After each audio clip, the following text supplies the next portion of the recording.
الحمد لله وكفى والسلام على عباده الذين اصطفى أما بعد فأعوذ بالله من الشيطان الرجيم بسم الله الرحمن الرحيم كل نفس ذائقة الموت وقال النبي صلى الله عليه وسلم أكثروا ذكر هذه من لذات الموت اللهم صل على سيدنا ونبينا وشفيعنا وحبيبنا ومولانا محمد صلى الله عليه وعلى آله وأصحابه وبارك وسلم. الحمد لله আল্লাহ তাবারক তাআলার দরবারে লাখ কোটি শুকর ও সুজুদ যে রব্বে কারীম আপনাকে আমাকে দুনিয়ার সমস্ত ঝামেলা থেকে ফারেক করে জুমার নামাজ আদায় করার উদ্দেশ্যে মালিকের ঘরে আসার মতো বসার মতো তৌফিক দান করছে। এই জন্য সেই মহান সত্তার দরবারে অন্তর স্থল থেকে কালিমাত শুকরিয়া আদায় করি, বলি আলহামদুলিল্লাহ।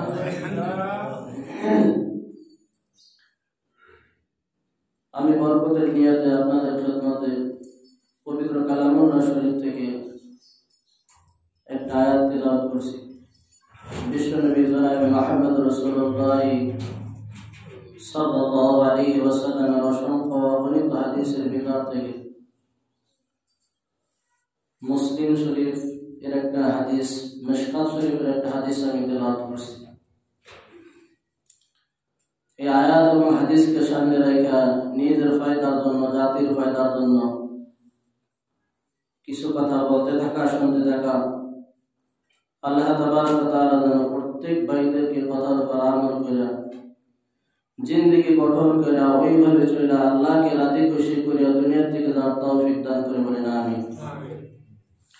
আমি পবিত্র কালামুল্লাহ শরীফ থেকে একটা আয়াত তেলাওয়াত করছি। আল্লাহ তাআলা বলেন কুল্লু নাফসিন যায়িকাতুল মাউত। কোরআনের পাতির ভিতর 6666 টা আয়াত আছে। কয়টা আয়াত? 114 টা সূরা আছে।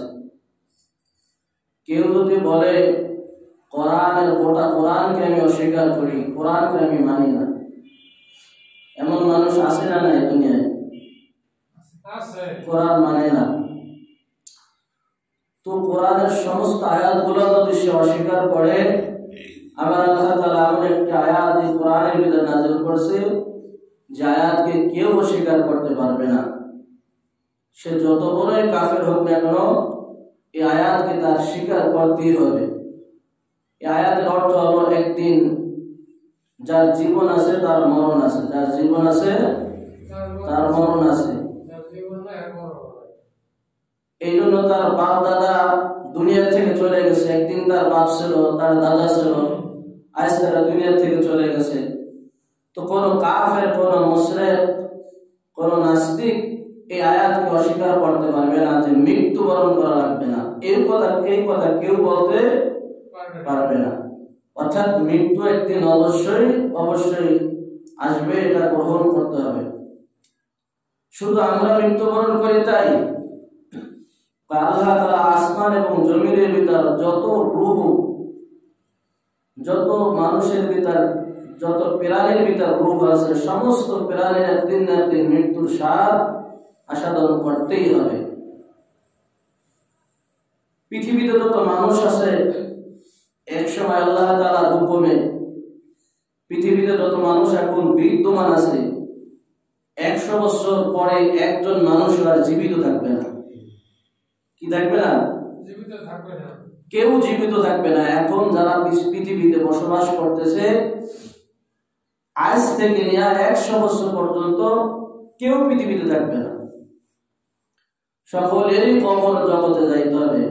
আলমে বারসাখে সকলেরই মৃত্যুর মাধ্যমে পৌঁছাইতে হবে। কথা বলেন ঠিক কি? এই মৃত্যুবরণ এই যে একটা দায়িত্ব আল্লাহ তাআলা হযরতে আজরাইল আলাইহিস সালাতু ওয়াস সালামকে দায়িত্বটা তার উপর অর্পণ করছে। পৃথিবীতে যত মানুষ আছে সমস্ত মানুষের রূহ কবজ করা হয়ে যাবে। আসমানে যত ফেরেশতা আছে সমস্ত ফেরেশতার রূহ আল্লাহর হুকুমে কবজ করা হয়ে যাবে। শুধুমাত্র একমাত্র কেবলমাত্র বড় বড় 4 জন ফেরেশতা বাকি থাকবে। কয়জন ফেরেশতা? একজন হলো জিবরিল আলাইহিস সালাতু ওয়াস সালাম, একজন হলো মিকাইল আলাইহিস সালাতু ওয়াস সালাম, একজন হলো আজরাইল আলাইহিস সালাতু ওয়াস সালাম, একজন হলো ইসরাফিল আলাইহিস সালাতু ওয়াস সালাম। এই কয়জন ফেরেশতা? এই শুধু 4 জন ফেরেশতা। আল্লাহ তাআলা জিজ্ঞাসা করবে, হে আজরাইল, হে মালাকুল মউত, এখন আর কে বাকি আছে? কয় আল্লাহ, আসমান আর জমিনের ভিতর কেউ বাকি নাই, সব শেষ করে ফেলেছে, শুধুমাত্র 4 জন ফেরেশতা। কয় ইসরাফিলের জান তুমি কবজ করো আল্লাহর হুকুমে। ইসরাফিলের জান কবজ হয়ে যাবে। জিবরিলের জান তুমি কবজ করে ফেলাও, জিবরিলের ফেরেশতার জান কবজ করে যাবে। এরকম ভাবে সমস্ত ফেরেশতা মারা যাবে আল্লাহর হুকুমে। শুধু বাকি থাকবে একমাত্র আজরাইল আর আমার আল্লাহ। কে বাকি থাকবে? আজরাইল আর আমার আল্লাহ। এবার আল্লাহ তাআলা জিজ্ঞাসা করবে, মান বাকিয়া ইয়া মালাকুল মউত, এখন আসমান আর জমিনের ভিতর কে বাকি আছে? তবে লিল্লাহি ওয়াহিদুল কাহ্হার, একমাত্র আপনি আল্লাহ আর আমি আজরাইল আছি। কে আছে?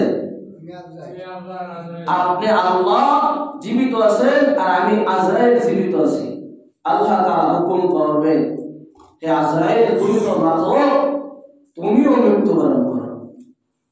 ওই দিন মালাকুল মউত আল্লাহ তাআলার কাছে বলবে, হায় আল্লাহ, আমি যদি বুঝতাম যে আমার জান আমার রূহ আমায় কবজ করা লাগবে, তাহলে এই দায়িত্ব আমি কোনোদিন গ্রহণ করতাম না। রূহ কবজ করার যে কতটা কষ্ট, কতটা জ্বালা, কতটা বেদনা, তা আমি আজরাইল টের পাইছি। কথা হয় ঠিক কি? এত বড় কষ্টের কাজ আমাকে দিয়ে করাইছেন আর আমার রূহ আমারই কবজ করতে হবে, এইটা যদি আমি আজরাইল জানতাম, এই দায়িত্ব কোনোদিন আমি গ্রহণ করতাম না। যতই চেষ্টা করুক মালাকুল মউতকে বাঁচতে পারবে না। আল্লাহর হুকুমে তার রূহটাকে কবজ করা হয়ে গেল। কথা বলেন ঠিক কি? এখন একমাত্র কে বাকি আছে? লিল্লাহি ওয়াহিদুল কাহ্হার, একমাত্র আমার আল্লাহ তাআলা বাকি আছে। কে বাকি আছে? আল্লাহ, আর কেউ নাই। অবশ্য এই পৃথিবী একদিন ধ্বংস হয়ে যাবে। এই পৃথিবী একদিন ছিল না, আল্লাহ তাআলার হুকুমে আবার আল্লাহ তাআলা কায়েম করছে। আবার আল্লাহ তাআলা যখন হুকুম করবে, এই পৃথিবীটা সমস্ত পৃথিবীটা হযরত জিবরিল আর ইসরাফিল আলাইহিস সালাতু ওয়াস সালামের চোঙ্গার ভিতর ফুঁক দিয়ে এরকম ভাবে হাত ধরে রাখছে। পয়গম্বর জনাবে মুহাম্মদুর রাসূলুল্লাহ সাল্লাল্লাহু আলাইহি ওয়াসাল্লাম মেরাজ যায় হযরত ইসরাফিল আলাইহিস সালাতু ওয়াস সালামের সেই বাঁশি অবস্থায় ইসরাফিলকে দেখে আসছে। বলেন না সুবহানাল্লাহ। এমন ভাবে বাঁশি ফিট করে রাখছে, শুধু এখন মালিকের হুকুম হবে আর ইসরাফিল বাঁশি বাজাই দেবে। এই বাঁশিটা 2 বার বাজাবে। কয়বার বলেন? মুফাসসিরিনকে বলতেছে, যখন আল্লাহ তাআলার হুকুম হবে, ইসরাফিল তুমি বাঁশি বাজাই দাও, এই দুনিয়া এখন টিকে রাখা যাবে না, এই দুনিয়া সব ফানা ফানা হয়ে যাবে, সব ধ্বংস হয়ে যাবে। ইসরাফিল আলাইহিস সালাতু ওয়াস সালাম একটা ফুঁক মারবে। এক ফুঁকে যত মানুষ আছে পৃথিবীতে, যত মানুষ জীবিত থাকবে, ওই সময় তো কিয়ামতটা সংঘটিত হবে খারাপ মানুষের উপর। এর আগে ভালো মানুষ যারা মুমিন বান্দা, তারা সকলে ঈমান নিয়ে কবরে চলে যাবে। মুসলিম শরীফের এক হাদিসের ভিতর আছে, এক ব্যক্তি সবেমাত্র মুসলমান হইল, কিয়ামতের কিছুক্ষণ পূর্বে এই ব্যক্তি 1 রাকাত নামাজ পড়ে নাই, একটা রোজা রাখতে পারে নাই, বাইতুল্লাহ হাজিরা দিতে পারে নাই, এই ব্যক্তিও শেষ পর্যন্ত ঈমান নিয়ে কবরে যাবে। বলেন না সুবহানাল্লাহ। সাহাবীরা জিজ্ঞাসা করলো, ইয়া রাসূলুল্লাহ, ইয়া হাবিবাল্লাহ, জীবনে হায়াতে 1 রাকাত নামাজ সে পড়ে নাই, একটা রোজা সে রাখে নাই, আল্লাহু আকবার, বাইতুল্লাহ সে তওয়াফ করে নাই, সেই ব্যক্তি কিভাবে জান্নাতে যাবে? সে ব্যক্তি আল্লাহর উপর ঈমান আনছে, কিয়ামত এখন ঘনায় আসছে, আল্লাহু আকবার, পশ্চিম দিক থেকে সূর্য উঠবে। এই মুহূর্তে ওই ব্যক্তি তওবা করছে, আমার আল্লাহ তাআলা তার তওবা কবুল কইরা জীবনের গুনাহগুলো মাফ কইরা দিয়েছে। বলেন না সুবহানাল্লাহ। এই জন্য দোস্ত, হায়াত থাকতে হায়াতের কদর করো। অতঃপর চিন্তা করতেছো বুড়া হবো, দাড়ি পাকবে, তারপরে কবর দেব। না না না, বিশ্বাসটা হত বলো না। হায়াতটা কিন্তু অত লম্বা না, কথা বলেন ঠিক কিনা? তোমার আমার হায়াতটা হলো একটা মোমবাতি। এই রূপটা যখন এই সিনার ভিতর আমার ঢুকাই দিয়েছে, আল্লাহ তাআলা একটা টাইম সেট করে দিয়ে দিয়েছে। শামীম, তুমি দুনিয়ায় কয়দিন বাঁচবা? এক সেকেন্ড বেশি দুনিয়ায় হায়াত পাইবা না। অনেক সময় দেখবেন অসুস্থ মানুষ, আজকে খবর পড়তেছিলাম, শুনতেছিলাম দোস্ত, 17 বছর পর্যন্ত অক্সিজেন লাগায়া বেডে শুয়ে রয়েছে, কোনোদিন উফ শব্দ ব্যবহার করে নাই, একটা কথা বলতে পারে নাই। লোকটা এখনো জীবিত আছে। 17 বছর পর্যন্ত অক্সিজেনের মাধ্যমে তাকে খানা খাওয়ানো হয়, পাইপের মাধ্যমে তাকে এরকম ভাবে প্রস্রাব পায়খানা করানো হয়। এত অসুস্থ, এত অসুস্থ, এরপর লোকটা মারা যাইতেছে না। আল্লাহ তাআলা বলতেছে, ওর হায়াত যত সময় শেষ না হইবে, যতই অসুস্থ হোক না কেন, ওর মৃত্যুর আজরাইল ওর কাছে আসবে না। কথা বলেন ঠিক কিনা? অনেক সুস্থ মানুষ অসুস্থ, যখন করোনার ঘেরান বাংলাদেশে পৌঁছে গেল, বড় বড় বড় লোক যারা আছে, আমরা যারা গরিব মানুষ করোনারে কোনো ভয় করে নাই। কথা বলেন ঠিক কিনা? করোনারে কোনো ভয় করে নাই, করোনার মালিককে ভয় করছি। এই জন্য আল্লাহ তাআলা এখন পর্যন্ত সুস্থ রাখছে। কথা বলেন ঠিক কিনা? বড় লোক যারা আছে দেখবেন, করোনার ঘেরান পাওয়ার আগেই 6 মাসের বাজার কইরা ঘরের ভিতর ফ্রিজ লোড দিয়ে রাখছে। 6 মাসের ভিতর আর বাইরে বের হবে না, বাইরের আবহাওয়া আর গায়ে লাগাবে না। কারণ কি? সংবাদ পাইছে বাহিরে করোনায় ধরছে, বাংলাদেশেও করোনা আসার সম্ভাবনা আছে। কথা বলেন ঠিক কিনা? এই সংবাদ যখন কানে এসছে, আসার পরে হঠাৎ একজন এক ফ্যামিলি অসুস্থ হয়ে পড়ছে। কি হয়েছে? চেক আপ করাইতে এনেছে, চেক আপে ধরা পড়ছে তার করোনা হয়েছে। কে হয়েছে? কে হয়েছে? আল্লাহ ধরে না, ধরলে আর ছাড়ে না। কথা বলেন ঠিক কিনা? এবার ঘরের ফ্যামিলির সবগুলার পরীক্ষা করা হয়েছে, তার সবগুলার করোনা হয়ে গেছে। কি হয়েছে? করোনার জন্য তুমি আলমারিতে ঢোকলা, ওই আলমারিতে বাসায় নাই তোমার, ওই ফ্রিজের ভিতর তোমার রিসিভ করে নাই। বাঙালিরা করোনারে ভয় পায় না, করোনার মালিককে ভয় পায়। কথা বলেন ঠিক কি? মজার একটা কথা, আমি বাড়ি গেছি, আমাকে এলাকায় ওনার 2টা সন্তান আদেন, উনি আমার গল্প শোনাইতেছে। এক ভ্যানে আসতেছি, কয় উনি এলাকায় উনি এক সময় নামাজ পড়াইছেন। মানুষ যে সময় থাকতো, আলেম ওলামা ছিল না, ওই সময় উনি দীর্ঘদিন পর্যন্ত নামাজ পড়াইছে, প্লাস আতর্ক বিভিন্ন সংসারটা চালাইছে। আলহামদুলিল্লাহ এখন ভালো আছে, তার 2টা ছেলেন আলেম হয়ে গেছে। বলেন আলহামদুলিল্লাহ। উনি শুনাইতেছে যে করোনার টিকা না লইলে, কার্ড না দিলে, এমনকি জমি জায়গা দলিলও করা যাবে না। তারা ঠিক কিনা? শুনছেন কিনা? মৌলবী তুমি লো না, আমি লইছি অনেক কষ্টে, চাপে লইয়া লইতে নি না। আমি ভয় করি আল্লাহ। কারে ভয় করি? ওই করোনায় আমারে বাঁচাইতে পারবে না, ওই টিকা আমাকে বাঁচাইতে পারবে না, টিকার মালিক আমার আল্লাহ আমাকে বাঁচাবে। কথা ঠিক কিনা? হায়াত যতদিন থাকবে, 1 সেকেন্ড আগে আজরাইল আমার কাছে আসার কোনো শক্তি রাখে না। কথা বলেন? করোনা কত কিছু দেখলাম না, কিছু করতে পারবে না। কথা বলেন ঠিক কিনা? বিশ্বাস রাখতে হবে কার উপর? আল্লাহর উপর। তো উনি বলতেছে, আমি অফিসে গেছি, আমার মাস্ক নাই। কি নাই? মাস্ক আলাদা কি ব্যবসা করছে ওই সময় আর বলা যায় না। কথা ঠিক কিনা? প্রায় 50 বছর হয়ে গেছে খাইতে পারবে, যে টাকা ইনকাম করছে। কথা বলেন ঠিক কিনা? কয় আমি মাস্ক লাগাই নাই। উনি বলতেছে যে স্যার আমাকে কয়দিন খাটাবেন, আমরা তো গরিব মানুষ, কয়দিন খাটাবেন, মাস্কও কেনাবেন, আবার সুইও দেবেন, তো সুই দেওয়ার দরকার কি? কথা যুক্তি দেয়। তো এক কাম করেন, সব কাম করলে তো আমরা গরিবরা বাঁচতাম না, কথা ঠিক। উনি মনে করছে তাই কইছে স্যার তাই মাস্ক আপনি একটা দেন, উনি একটা দেশে কয় স্যার এই মাস্ক কয় টাকা কিনেন? আমরা তো কিনি 10 টাকা, আমি কিনি 1 টাকা দিয়ে। কয় টাকা দিয়ে? 1 টাকা দিয়ে কিনি, 10 টাকা বিক্রি করি। হাজার হাজার মাস্ক আমার ঘরে আছে, আমি ব্যবসা করি স্যার। আমি ওগুলো আনি নাই, কারণ আমি বিশ্বাস করি আল্লাহকে, বলেন না সুবহানাল্লাহ। কি ঈমান, কথা ঠিক কিনা?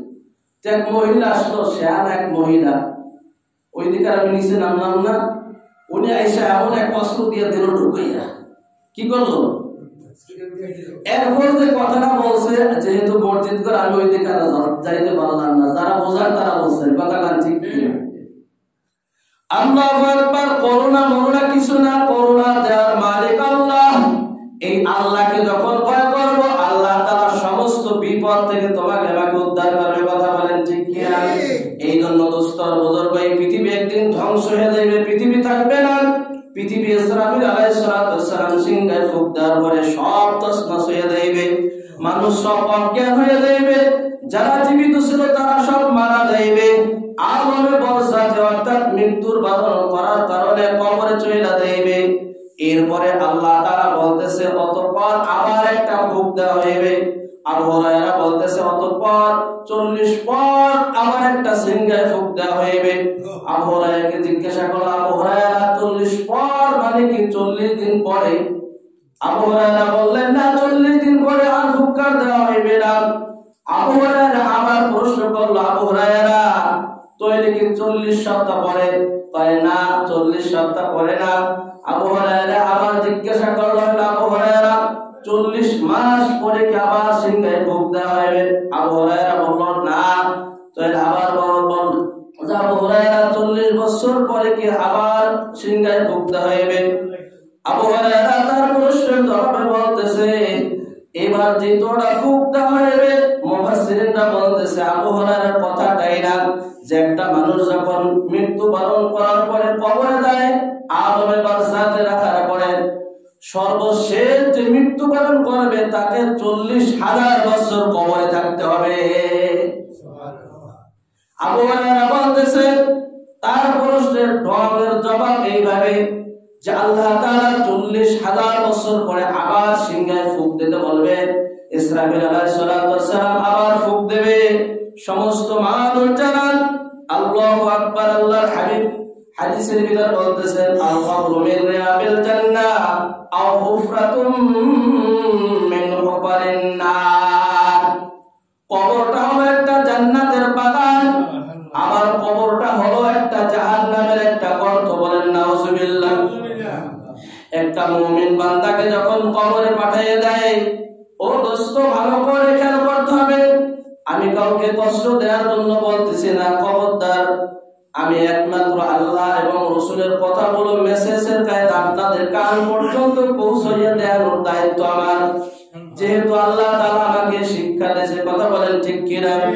মানবেন না মানবেন এটা আপনার দায়িত্ব, আপনার কর্তব্য। মানলে ভালো, না মানলে আরো ভালো। মানলে আবু বকর, না মানলে আবু জাহেল। বাংলা কথা বলেন ঠিক কিনা? মাইয়াতকে যখন আমরা কবরে শোয়াই দিই, এই দোয়াটা পৃথিবীতে যত আলেম ওলামারা আছে তারাও মারা গেলে এই দোয়া পড়বে। আপনি সারা জীবন নামাজ না পড়লে আপনার কবরে এই দোয়াটা করা হইবে।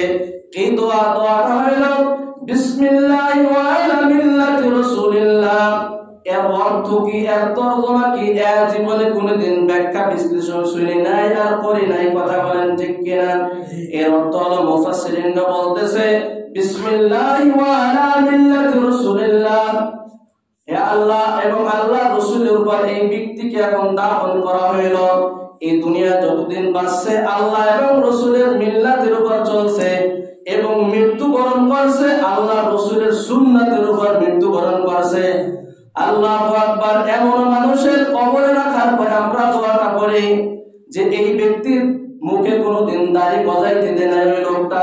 এমন লোক আছে না নাই? অভাব নাই। এর কবরে কিন্তু বিসমিল্লাহি ওয়া আলা মিল্লাতি রাসূলিল্লাহ পড়া হয় কিনা? হ্যাঁ, একটা নাস্তিক যখন মারা যায় তার কবরেও কিন্তু এই দোয়াটা করা হয়। কথা বলেন ঠিক কিনা? ও দোস্ত, এই কথা বোঝাইয়া বলতেছে, ফেরেশতাদেরকে এই কথা স্মরণ করাই দিতেছে।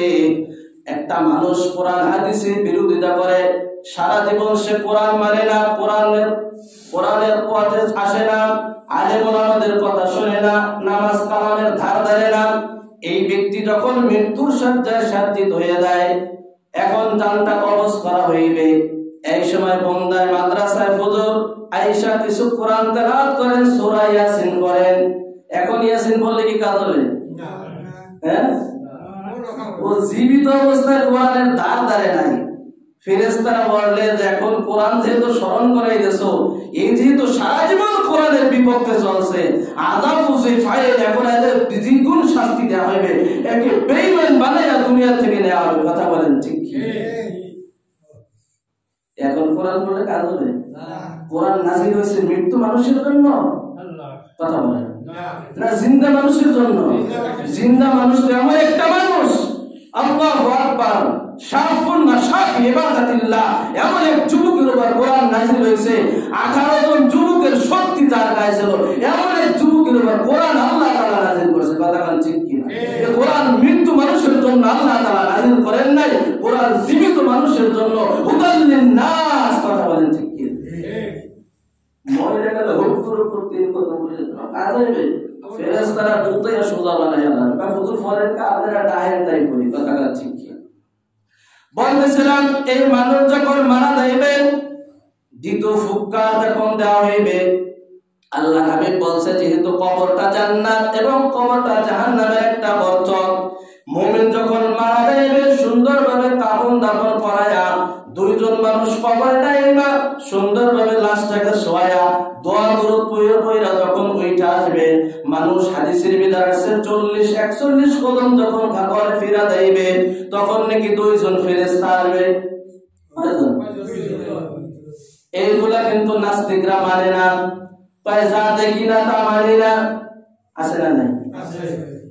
আমার রসুল দেখছে, আমার রসুল হলো আমার বাবা, আমাদের রুহানি পিতা। কি কয় ঠিক কি না? রুহানি পিতাকে মুহাম্মদুর রাসূলুল্লাহ সাল্লাল্লাহু আলাইহি ওয়াসাল্লাম, তিনি দেখছেন কবরে আযাব হইতেছে, কবরে শান্তি হইতেছে, জান্নাত জাহান্নাম দেখে আসে। এরপরে যদি আমরা তার সন্তানের বলি যেগুলা মানি না, তো এটা কুলাঙ্গার সন্তান, এর জন্মের ভিতরে ভেজাল আছে। কথা না ঠিক কি? আমার আব্বা যদি কয় যে এটা সত্য, আর আমি অদম যদি কই যে এটা মিথ্যা, তাহলে কার কথা সত্যি হবে? আল্লাহ। আমার বাপেরটাই সত্যি হবে, আমার বাপ দেখে আসছে আর আমি তো দেখি নাই।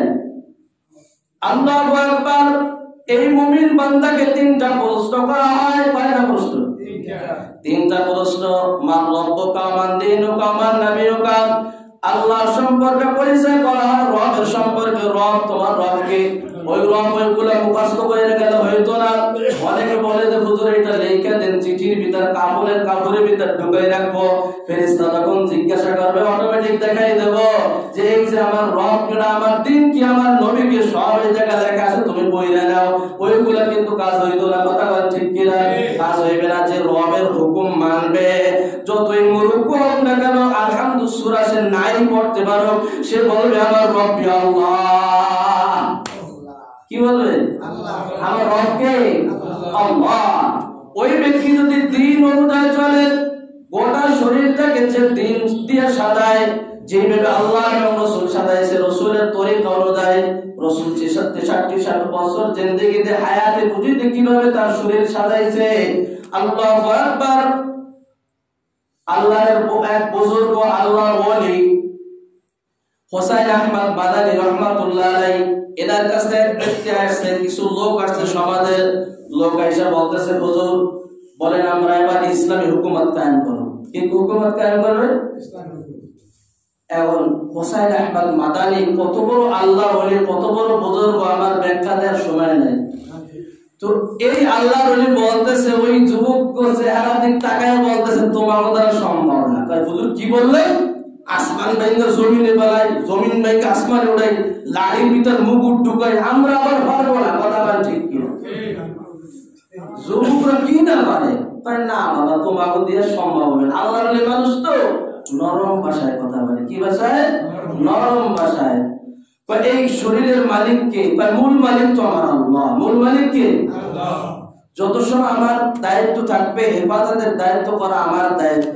তোমার 3.5 হাত বডির ভিতরে তুমি ইসলামী হুকুমত কায়েম করতে পারো নাই, তুমি গোটা জাতির ভিতরে কিভাবে ইসলামী হুকুমত কায়েম করো? বলেন আল্লাহু আকবার। তোমার শরীরের ভিতরে তো ইসলাম নেই, তুমি ইসলামী হুকুমত কি দিয়ে লাভালাভি হলো? ওইগুলা বাদ দাও, আগে শরীর ধরে ঠিক করে। কথাটা ঠিক কি? আজকে আমাদের চুল কাটে নাইমা, মেসি, ওই খ্রিস্টানের পদ্ধতিতে কথা বলেন, ঠিক কিনা? আর মারউ মা মান আহাব্বা, রাসূল স্পষ্ট হাদিসে বেদার বলছে, যে যাকে মহব্বত করবে দুনিয়ায়, কিয়ামতের ময়দানে মরার পরে তার সাথে ঢুকাই দেবে। কথা বলেন, ঠিক? খ্রিস্টানের ঘটনা বলছিলাম না? হ্যাঁ, খ্রিস্টানের মেয়ে ইসলাম ধর্ম গ্রহণ করছে, প্রকাশ্যভাবে পালন করতে পারে নাই, গোপনে গোপনে পালন করছে। খ্রিস্টানের কবর ওই জায়গা কবর রাখে নাই, তার কবর জান্নাতুল বাকিতে চলে গেছে।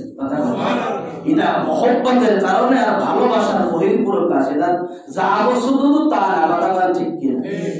অবস্থা বলতেছিলাম, এই মুমিন বান্দা যখন কবরে চলে যাইবে, 3 প্রশ্নের জবাব দেওয়া হয়ে যাইবে। আল্লাহ তাআলা বলবে, ফেরেশতারা এর কবরে জান্নাতের হাওয়া, জান্নাতের বাতাস বয়ে দাও, এমন একটা কম্বল দিয়ে ঘুম পাড়ায় দাও। ফেরেশতারা সুন্দরভাবে সান্ত্বনা দিয়ে ঘুম পাড়ায় দিয়ে বলবে, ওই ব্যক্তি তো খুশির জ্বালায় বাঁচবে না, আত্মহারা হয়ে যাইবে। দু চোখ যত দূর পর্যন্ত যায়, ততদিন দূর পর্যন্ত সব খোলা চটিয়াল ময়দান হয়ে যাইবে। বলেন না সুবহানাল্লাহ। ফেরেশতা বলতেছে, হে যুবক, হে বাবা, তুমি যে এই যে কবরে আসছো, এটা কিন্তু তোমার মূল জান্নাত না, এটা একটা জান্নাতের অংশ। বলেন না সুবহানাল্লাহ। মূল জান্নাত তোমাকে আল্লাহ তাআলা কিয়ামতের পরে আল্লাহ তাআলা দান করবে। গোটা জিন্দেগীর হিসাব নিকাশ নেওয়ার পরে যদি তুমি জান্নাতি হও, আল্লাহ তাআলা তোমাকে জান্নাতে পাঠিয়ে দেবে। তখন এই মুমিন বান্দা কি করবেন? আত্মনাদ করতে থাকবে, বলতে থাকবে, হায় আল্লাহ, অতি তাড়াতাড়ি তুমি কিয়ামত কায়েম করে দাও, কারণ আমি যে জান্নাত পাইছি, আমি যে সুখ পাইছি, এর চাইতে আসল সুখ হলো আমার জান্নাতে। অতি তাড়াতাড়ি সেই ব্যক্তি আত্মনাদ করতে থাকবে। কিসের জন্য? বলেন, কিয়ামত হওয়ার জন্য।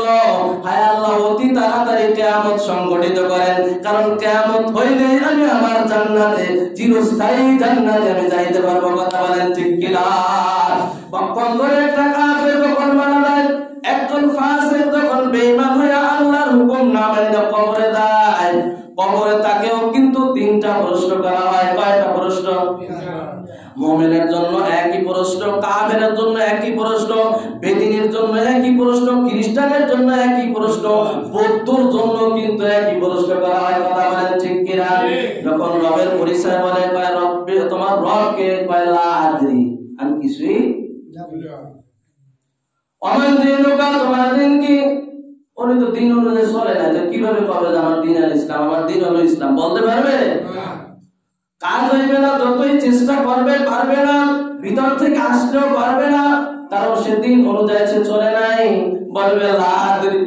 এবার জনাবে মুহাম্মদুর রাসূলুল্লাহ সাল্লাল্লাহু আলাইহি ওয়াসাল্লামের ফটো দেখানো হবে, বা রওজায়ে আতহার থেকে সোজাসুজি ওই ব্যক্তির কবর পর্যন্ত এরকম সুড়ঙ্গ রাস্তা বানিয়ে দেওয়া হইবে।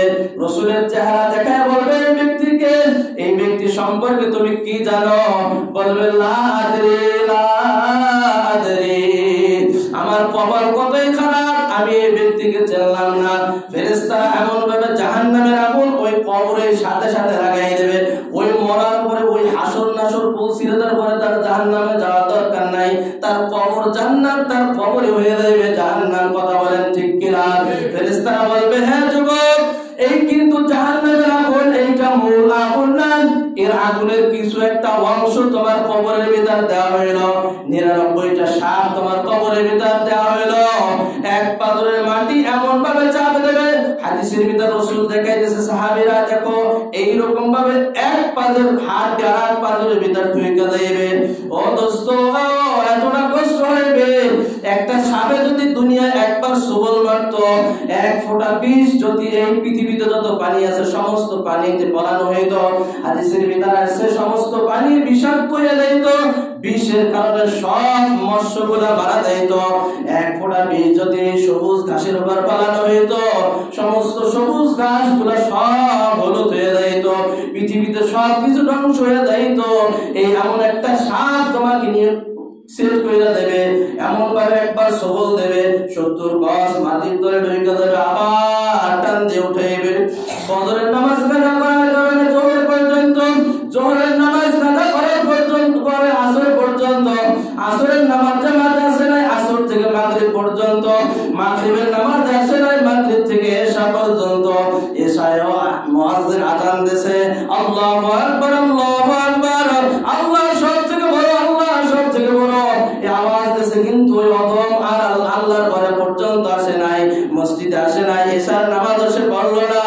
এশার থেকে নিয়ে ফজর পর্যন্ত হাদিসের ভিতরে আছে 24টা ঘন্টা ওই ব্যক্তির কবরে জাহান্নামের আযাব হইতে থাকবে। ফেরেশতারা বলবে, হ্যাঁ অদম, তোমার যেহেতু কবরটা ভুইরা গেছে আজকে, শোনো এইটা কিন্তু মূল জাহান্নাম না, জাহান্নাম তোমার হিসাব নিকাশের পরে তোমাকে মূল জাহান্নামে দেওয়া হইবে। জাহান্নামের শাস্তি এর থেকে 1000 গুণ বেশি আযাব এবং কষ্ট। ওই ব্যক্তি আত্মনাদ করতে থাকবে, আয় আল্লাহ তুমি কিয়ামত সংঘটিত করিও না, কারণ কিয়ামত হয়ে গেলে তো আমার বিচারের আদালতে দাঁড়াইতে হবে। কথা বলেন ঠিক কিনা? অদস্ত যতই কিয়ামতের আশঙ্কা না করো, যতই ব্যক্তি কবরে বসে দোয়া করো, কিন্তু আল্লাহ তাআলা তো এই পৃথিবী আর টিকে রাখবেন না। ইসরাফিল যখন ফুঁক দিয়ে দেবে, সমস্ত মানুষ, উদ্ভিদের কায়দা, গাছের কায়দা, মাথা নাড়া দিয়ে সমস্ত মানুষকে হাসরের ময়দানে আল্লাহ তাআলা জমায়েত করা হইবে। অদস্তর বুজুর্গ, সময় সংক্ষেপ, সব ব্যাখ্যা দেওয়ার সময় নাই। বৈশাখ মাস যখন আসে, সকালে বেলার আবহাওয়া এত সুন্দর হয়, দুপুর 12টা হইতে না হইতে মেঘ, এমন একটা মেঘ এসে এমন একটা বাড়ি দেয় আসমানে, মনে হয় কলিজা কাঁপা শুরু হয়ে যায়। কথা কান ঠিক কিনা? হাসরের ময়দানের এই ভয়াবহ অবস্থা দেখা ওই কবরের বাসীরা বলবে, আমাদের সেই ঘুমন্ত জায়গা থেকে আমাদের কে জাগাইলো? কারণ ওই কবরের শাস্তি তার কাছে কোনো শাস্তি মনে হইবে না। এবার বলবে, আমাদের ঘুম থেকে কে জাগাইলো? বলে, ভাই যে ব্যক্তি ঘুমানো তারে জাগানো যায়, জাগানো ব্যক্তিকে ঘুম থেকে জাগানো যায় না, সজাগ ব্যক্তিকে। কথা বলেন ঠিক কিনা? কারণ ওই যে হাসরের ময়দানের আযাব আর এই শাস্তি দেখা ওই সব কিছু বইলা দেবে, মনে করবে যে আমি কবরে তো ভালোই ছিলাম, কবরেই তো শান্তি ছিলাম। যতই শান্তিতে থাকো, হাসরের ময়দানে কিন্তু বাবা আদম থেকে নিয়ে ঈসা নবী পয়গম্বর সমস্ত উম্মতদেরকে ওখানে জমায়েত করা হবে। এই জন্য নাম দেশে হাসর। হাসরের এক অর্থ হলো জমায়েত করা। কি অর্থ? জমায়েত করবে, ওখানে জমায়েত করবে, সকল একত্রিত করবে। এরপরে আল্লাহ তাআলা বিচারের একটা আদালত কায়েম করবে, ইনসাফের একটা বিচারের আদালত। দুনিয়ায় কিন্তু আমরা ঠিকমতো বিচার পাই না, পাই বিচার পাই না। আল্লাহ তাআলা বলবে, আমি এমন ইনসাফের বিচার কায়েম করব যে ইনসাফের বিচার দেখা কাফেররা পর্যন্ত বলতে থাকবে, ইয়া লাইতানি কুনতু তুরাবা, হায় আফসোস, হায় আফসোস, আজ যদি মানুষ না হইয়া, আজ যদি গবাদি পশু প্রাণী হইতাম, আজ যদি গাছপালা গরু ছাগল হইতাম, তাহলে অনেক ভালো হইতো। এই ইনসাফের বিচার আমার আল্লাহ তাআলা ওই দিন কায়েম করব। অদস্ত যে কথা বুঝাইতে চাইলাম, যুবক ভাইরা আমার, তুমি মনে করতেছো দাদা পাকছে আমিও পাইকা মরবো। হায়াতটা হলো একটা মোমবাতির মতো, মোমবাতি জ্বালাইছে তো মোমবাতি পড়তেছে। তোমার আমার ভিতর রূহ যেদিন আল্লাহ তাআলা পাঠাইতেছে, ওই দিন থেকেই কিন্তু তোমার আমার হায়াত গুলো মোমবাতির মতো কমতেছে। কথা কান ঠিক কিনা? তোমার যেই দিন যায় ওই দিন কিন্তু তুমি কবরের দিকে যাইতেছো, তোমার বুঝে আসতেছে না, আমিও বুঝি না। খবরদার, খবরদার, ওই সমস্ত যুবক ভাইদেরকে বলবো, এখন সময় আছে, এখন সময়টা কাজে লাগাও, 5 ওয়াক্ত নামাজ পড়ো, আল্লাহর হুকুমগুলো মাইনা চলো। ইনশাআল্লাহ দুনিয়ায় আল্লাহ তাআলা তোমাকে সম্মানিত করবে, আখিরাতেও আল্লাহ তাআলা তোমাকে সম্মান দান করবে। শাফুন না শাফি ইবাদাতিল্লাহ, ওই যুবককে আল্লাহ তাআলা এমন জায়গায় ছায়ার ব্যবস্থা করবে, আল্লাহু আকবার, আরশের নিচে ছায়া ছাড়া আর কোথাও কিন্তু ছায়া পাওয়া যাবে না। যেই যুবক নাকি যৌবন বয়সে ইবাদতে কাটাইছে, কথা কান ঠিক কিনা? আল্লাহ তাআলা আমাদেরকে আমল কইরা মালিককে রাজি কইরা দুনিয়া থেকে যাওয়ার তৌফিক দান করুন, আমিন।